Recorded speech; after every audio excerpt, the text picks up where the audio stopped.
ऐसा हमारे घर का हाल बहुत बार रहता है कि चीज़ें जगह पे हम लोग यूज़ करने के बाद नहीं रखते हैं और उसकी वजह से ही ना हमारा घर काफ़ी ज़्यादा अनटाइडी और ख़राब दिखने लगता है। घर की हर छोटी छोटी चीज़ों को ऑर्गेनाइज़ करने में बहुत ज़्यादा मेहनत लगती है और टाइम भी लगता है, लेकिन वही चीज़ अगर हम लोग निकाल के यूज़ कर रहे हैं और फिर उसे जगह पे नहीं रख रहे हैं तो आपकी जो मेहनत है वो ख़राब हो जाती है। तो अपने घर को किस तरह से आप आसानी से साफ़ सुथरा रख सकते हैं और जो चीज़ें आपने ऑर्गेनाइज़ करके रखी है वो ऑर्गेनाइज ही रहेगी। तो चलिए स्टार्ट करते हैं आज का वीडियो। हेलो एंड नमस्ते एवरीवन एंड वेलकम बैक।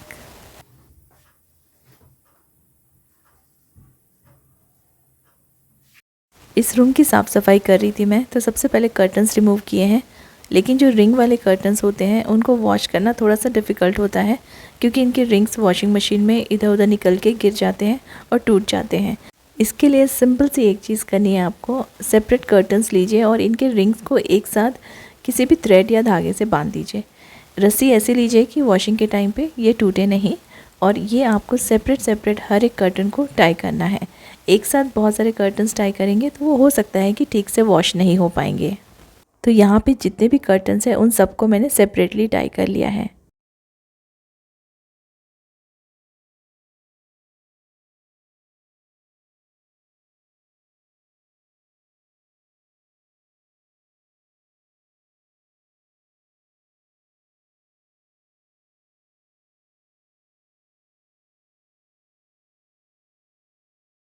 और ये सभी कर्टन सब वॉश होके आ गए हैं और अच्छे से वॉश हो गए हैं। तो ये एक बहुत ही सिंपल सा तरीका था जिससे आप अपने कर्टन्स को, जो रिंग वाले कर्टन्स होते हैं, उनको ईज़िली वॉश कर सकते हैं और आपके जो रिंग्स हैं वो कभी भी टूटेंगे नहीं।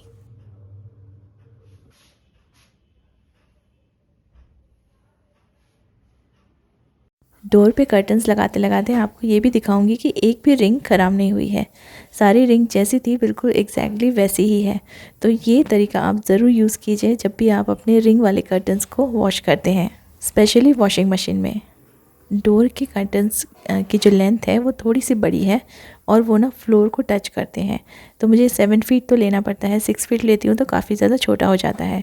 तो इन कर्टन्स को लेंथ जो अगर आपके डोर पे भी ज़्यादा हो रही है या कहीं भी विंडो पे लगा रहे हैं, इनकी जो लेंथ है वो ज़्यादा हो रही है, तो बिना सिले, बिना इनको कट किए, बिना स्टिच किए आप इसकी लेंथ को कम कर सकते हैं।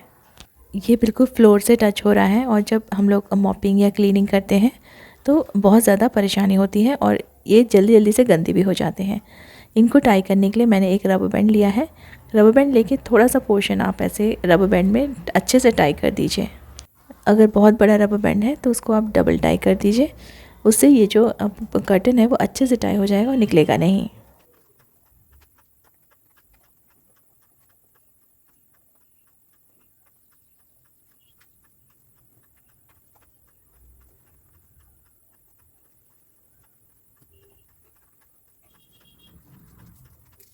और रबर बैंड की जगह पे आप कोई बैंगल भी यूज़ कर सकते हैं, कोई भी रिंग यूज़ कर सकते हैं, जो भी आपके पास अवेलेबल हो। एक छोटा सा बो जैसा बन जाएगा और इसके जितने भी प्लेट्स हैं उसको अच्छे से आप ओपन कर लीजिए, तो ये कर्टन दिखने में भी अच्छे लगेंगे और इसका जो लेंथ है वो भी कम हो जाएगा।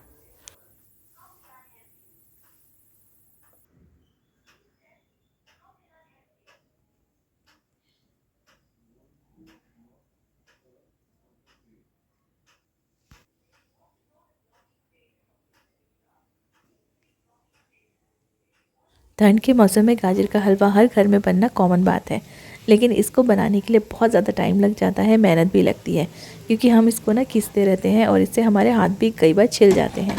एक बहुत ही सिंपल तरीका शेयर कर रही हूँ। गाजर को अच्छे से छील के वॉश करके आप उसको ना ऐसे छोटे छोटे पीसेस करके कुकर में 2-3 सीटी दे दीजिए।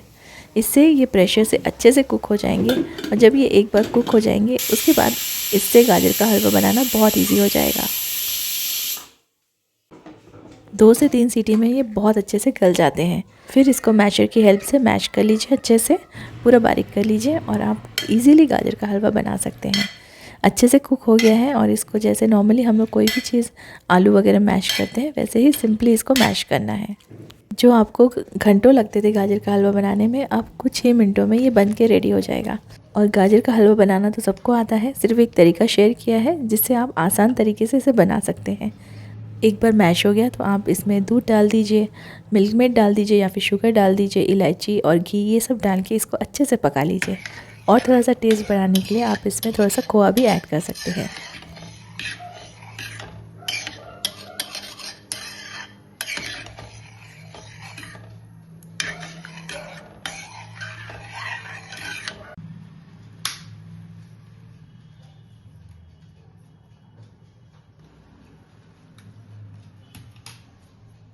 अभी तो सिर्फ विंडो एंड कर्टन्स को क्लीन करके रेडी किया था रूम, लेकिन यहाँ पे बहुत सारी चीज़ें ऐसे ही पड़ी है।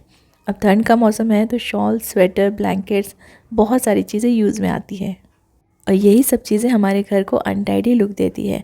बहुत सारी चीज़ें ऐसी भी होती है जो हम लोग यूज़ करने के बाद उसे सही जगह पे नहीं रखते हैं, तो फिर घर कैसे साफ़ लगेगा। घर हमेशा साफ़ और ऑर्गेनाइज लगे, उसके लिए जो चीज़ें जहाँ से हम लोग निकालते हैं वहाँ पे वापस रखना बहुत ज़रूरी है। नहीं तो आपका घर कभी भी ऑर्गेनाइज नहीं रहेगा, चाहे आप कितनी भी अच्छे से चीज़ें रख लें। जब ब्लैंकेट्स एंड शॉल यूज़ नहीं कर रहे हैं उसी जगह पे उसे आप फ़ोल्ड करके रखिए। फ़ोल्ड करके रखने से बहुत बड़ा डिफरेंस आता है। कोई भी चीज़ें ऐसी ही बिखरी हुई पड़ी रहे और उसी जगह पे अगर उसे आप अच्छे से संवार के रख दें, सामान तो वही रखा है सेम जगह पे, लेकिन सिर्फ मैंने इन चीज़ों को फ़ोल्ड करके रख दिया है, उससे एक बहुत बड़ा डिफरेंस आ जाता है।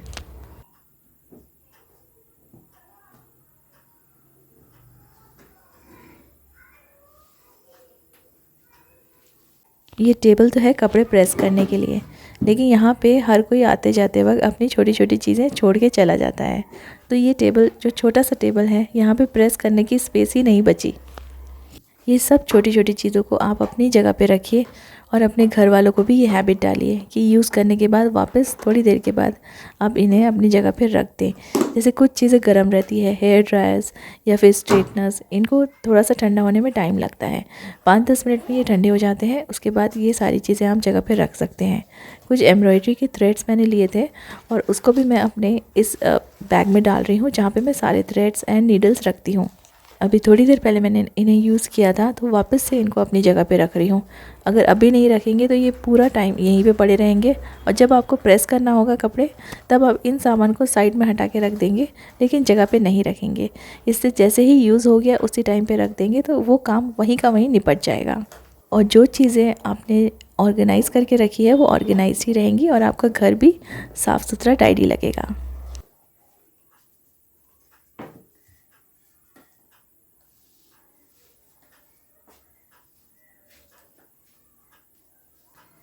वैसे तो हर छोटी चीज़ों की एक जगह होती है। जैसे ये क्लिप्स का एक छोटा सा बॉक्स है मेरी बेटी का, वो हमेशा अपनी क्लिप्स को इसी में रखती है। एक क्लिप यहीं पे छूट गई थी तो उसको भी मैंने जगह पे रख दिया है, सो डैट जब हमें इस क्लिप्स की ज़रूरत पड़े तो हमें ये जगह पे मिल जाए। प्रेस को मैं यहाँ पे आयरन बोर्ड के ऊपर ही रखती हूँ क्योंकि जब भी ज़रूरत पड़ती है यहाँ से यूज़ करना ईजी हो जाता है, लेकिन इसके वायर्स को अच्छे से फोल्ड करके रखती हूँ, अदरवाइज़ वायर्स यहाँ वहाँ लटके रहेंगे और ये अनटाइडी लगेगा।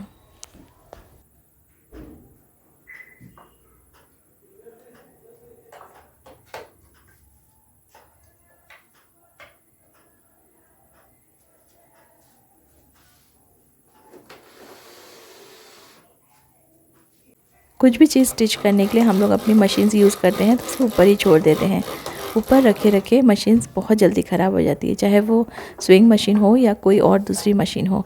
स्टिच करने के बाद आप उसे अंदर रख सकते हैं। मेरे यहाँ पे ये मशीन रखने के लिए कैबिनेट्स में स्पेस नहीं है, इसलिए मैं इसे यहीं पे रखती हूँ साइड में कॉर्नर में, और जब कपड़े प्रेस करते हैं तब हम इसे हटा देते हैं। लेकिन ऊपर रखे रखे ना ये काफ़ी ज़्यादा गंदी हो जाती है, तो जब मैंने इसे यूज़ किया था अब उसके बाद मैं इसे अच्छे से क्लीन कर रही हूँ और फिर मैं इसे एक अच्छी चीज़ से कवर करके रखूँगी जिससे कि गंदी नहीं होगी।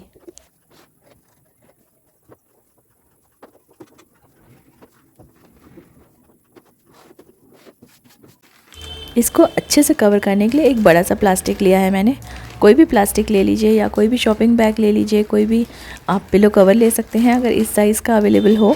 तो इस तरह से अगर आप अपने मशीन्स को रखेंगे या कोई भी छोटी मोटी अप्लायंसेस होते हैं जो ऊपर रखे रहते हैं उनको इस तरह से कवर करके रखेंगे तो ये फिर टाइम टू टाइम हमेशा साफ़ ही आपको मिलेगा।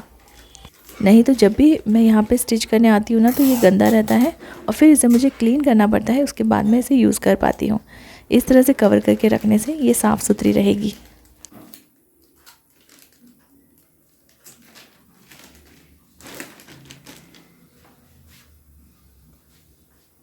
और हमेशा अपने घर को ऑर्गेनाइज रखने के लिए या साफ़ रखने के लिए सिंपल तरीके यूज़ कीजिए। बहुत ज़्यादा कॉम्प्लिकेटेड तरीके अगर आप यूज़ करेंगे तो उसे मैनेज करने में आपको खुद को ही परेशानी होगी। अब इसके जो केबल्स हैं उसके लिए मैंने एक छोटा सा एक बैग ले लिया है, उसके अंदर डाल के मैं इस मशीन के ऊपर ही इसे रख दूँगी। जब भी यूज़ करना हो तो ये सारी चीज़ें साथ साथ में रहें तो हमें भी आसानी होती है।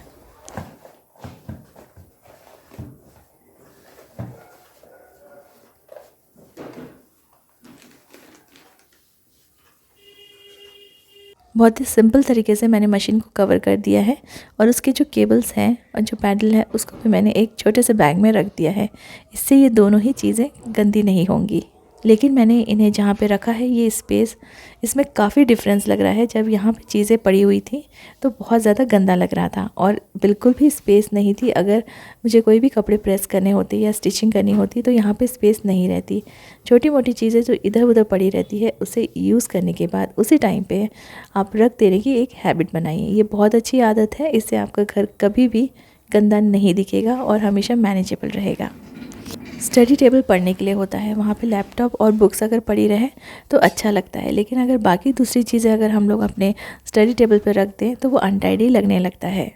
तो जो भी चीज़ें आपको ऑड लगती हैं किसी भी स्पेस में, किसी भी टेबल पे, कैबिनेट में, उन चीज़ को रिमूव कर दीजिए और उनकी जगह एक अलग से बना दीजिए।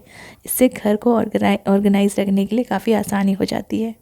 इस रूम को क्लीन करने के लिए मुझे बहुत ज़्यादा समय नहीं लगा क्योंकि बहुत सारा सामान नहीं है और जो छोटी छोटी चीज़ें हैं उनके लिए हम लोग ने अलग अलग छोटे छोटे बॉक्स रखे हुए हैं। मेरा जो टॉवल है वो मैं ऐसे ही हैंगर में हैंग करके रखती हूँ और एक बार ये ड्राई हो जाए तो इसे वॉशरूम में ही हैंग कर देते हैं। कुछ बॉक्सेस मैंने यहाँ पे नीचे ला के रखे हैं क्योंकि इसमें गर्म कपड़े रहते हैं, तो बार बार ऊपर जाना और फिर ऊपर से कपड़े लेकर आना पॉसिबल नहीं होता है। इसलिए अभी ठंडी का समय है तो ये दोनों बॉक्सेस मैंने यहाँ पे नीचे रख लिए हैं। उम्मीद है कि आज के वीडियो से आपको कुछ टिप्स ज़रूर मिलेगी अपने घर को ऑर्गेनाइज एंड साफ़ रखने के लिए। Thank you so much for watching.